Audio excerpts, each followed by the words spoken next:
All right, this video, we're going to go over 2023 free response question number 6. So hopefully, like I said, before you watch this, make sure you've given a chance to try it out yourself, as now I'm going to walk through all the steps to complete all parts. All right, so looking at the question 7, they provided values at f of 0, f prime of 0, and then they provided functions for f double prime, f triple prime, and that is where we're going to begin, because in this first question, it is first asking us to simply find the fourth derivative of f with respect to x. So that's step number 1. Once we have identified what the fourth derivative is, then they want us to further find the fourth degree Taylor polynomial about x equals 0. Remember, they could have technically, instead of saying Taylor polynomial for x equals 0, they could have just said Maclaurin polynomial. Just keep that in mind. All right, let's just do this in order. Let's go ahead and find the fourth derivative. So first thing I'm going to do is write down what the third derivative is, just so I have it in front of me. And that is negative 2x times f prime of x squared. So it looks like here that I'm going to need to be performing a product rule. And then because f prime has a function inside of it, that means I will also be performing a chain rule.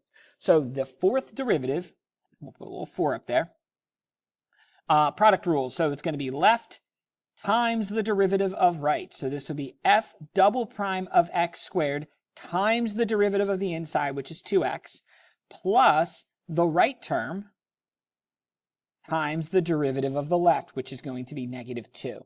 Now we are going to be using this fourth derivative, so I'm going to recommend to clean this up just a tiny little bit. So I'm going to get negative 4x squared f double prime of x squared minus 2f prime of x squared. All right, so there's our fourth derivative. We've got that taken care of. Now, we are going to go ahead and figure out the fourth degree polynomial. Some numbers that I would like to pre-calculate would be f of 0, f prime of 0, f double of 0, f triple, and finally f and the fourth degree. Okay. So some of the ones they gave us right away were the 2 and the 3. That was already handed to us. But now let's talk about that second derivative. It is equal to negative f of x squared. So that would be negative f of 0, which means that my answer is going to be negative 2. And then f triple is going to be equal to that original product we were working with. But because of this being a 0, we would actually have it as negative 2 times 0 times, and so right away, it doesn't really matter what everything else is. This is just going to be a 0 term. And finally, that fourth derivative, we already have it here. There's a lot to write here, but you'll notice that when I plug in 0 into that whole first term, we're just going to get 0 because of the x squared. So what I'm really only going to have to deal with is the 2 times f prime of 0. And since f prime of 0 is equal to 3, that's negative 2 times 3, or negative 6. So now I have all of my coefficients to set up my fourth degree polynomial.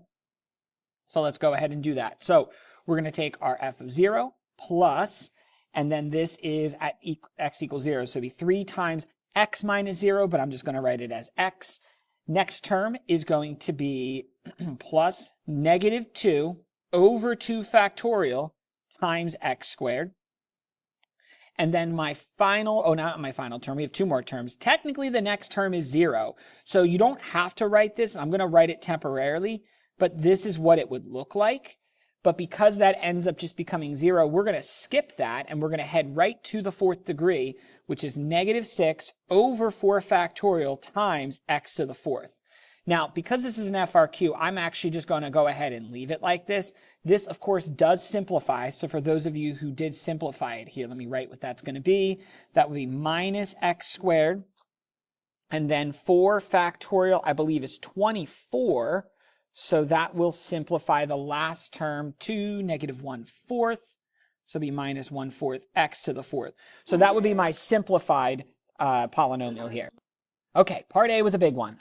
In fact, I believe this was most of the point for this question because of how detailed and oriented this was. Let's go ahead and let's take a look at part B. So now that fourth degree polynomial we found is used to approximate f of 0.1. Given that the fifth derivative is bounded as being no greater than 15 between 0 and a half, that's a really big red flag to tell us to use. There it is, the Lagrange error bound to show our approximation is within 1 over 10 to the 5th of the exact value. Okay, so what we're basically trying to say here is that if I were to find f of 0.1, that exact value, the real value of f of 0.1 minus the polynomial approximation about, what are we doing, the 4th degree at 0.1, that error has to be less than or equal to, and again, our form here is that the numerator is going to be the next derivative, so the 5th derivative, at its maximum value between where it's centered and where we're approximating. In this case, they provided that number, that's 15, over, and since we're doing the 5th degree, we're going to use 5 factorial times, and then this would be x minus, in this case, 0 raised to the 5th. Now, the x value we're using here is 0.1. I like to write this in as 1/10 personally, just simply because it will give me a rough idea what we're working with. Now, they want us to guarantee that this is within 1 over 10 to the 5th, and so here's the really good news, okay? The 1 over 10 to the 5th is actually, I keep saying 1 over 10 to the 5th, I'm saying the right thing, is this right here. And so 5 factorial is much bigger than 15, so that's going to guarantee that this entire term right here is indeed less than 1 over 10 to the 5th, which is all they're asking me to prove. So I'm acknowledging this is my actual error right here, and I'm ensuring that that error is indeed less than what they're requesting it to be. So let me go ahead and write a final conclusion for part B. The error here is no more. Now, we have to be really careful in the AP exam here not to say that the error is equal to. We actually do not know what the error is equal to. We just know the maximum amount of error, which is this term. The error is no more than, you don't actually really have to simplify this, so we're just going to write it as 5 over 5 factorial times 1 over 10 raised to the 5th, and I'll just conclude, which is less than 1 over 10 to the 5th. And that concludes part B. All right, one more part. Let's go to part C. All right, we are given a function g. We're given an initial value. We're also given g prime. We want to write the second degree Taylor polynomial about x equals 0. Once again, they could have said Maclaurin. So we need a few values, just like we did back in part A. We need g of 0. We need g prime of 0. And since it's second degree, we only have to go up to the second derivative. All right, let's go find these numbers. So g of 0 was handed to me as 4. G prime of 0, well, we have the function g prime, so let's plug in 0. This would be e to the 0 times f of 0. Now, where are we going to get that from? Well, e to the 0 is 1. F of 0 is back up on our question stem, so we need to go grab that. F of 0 was 2. So that means that this is going to just be 1 times 2, or 2. Now we have an issue here with the second derivative because we do not currently know it. So we're going to have to go back up here and actually take this derivative once again using the product rule. So g double prime is going to be left times derivative of right plus the right term times the derivative of the left. So there it is. All right, so now we're plugging 0 into that. So let's write that out. It'd be e to the 0 times f prime of 0 plus, once again, e to the 0 times f of 0. When I compute all of that, I believe f prime of 0 is 3. F of 0 we said was 2. So when you add those together, that's going to give me 5.